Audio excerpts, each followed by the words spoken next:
What's up, I'm Troubleshoot, welcome back to another video. In this one, I'll be showing you the crash site weapon case.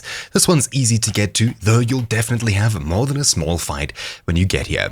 If I open the map and zoom into D5, the Sattiq Cave complex, over to the east side, over here, you'll find the cave entrance. Where you head up inside the cave, you'll come out here into this section, and just outside is this plane crash in D5. Just underneath the wing here is where we'll need to head, obviously making sure it's clear first. You'll find the cache here, this little long box here, right underneath the wing near the split. Just do be aware that there are more than a few AI in this area, and of course, they're all very angry. Alright, so having cleared out the entire area, you can head out here towards this box, and here it is, the crash site weapon case. Anyways, that's about it for this quick guide, so thank you all for watching. Do be safe when you find your way out here, it's very dangerous. Thank you all for watching, my name's been Troubleshoot, and I'll see you all next time. Ciao!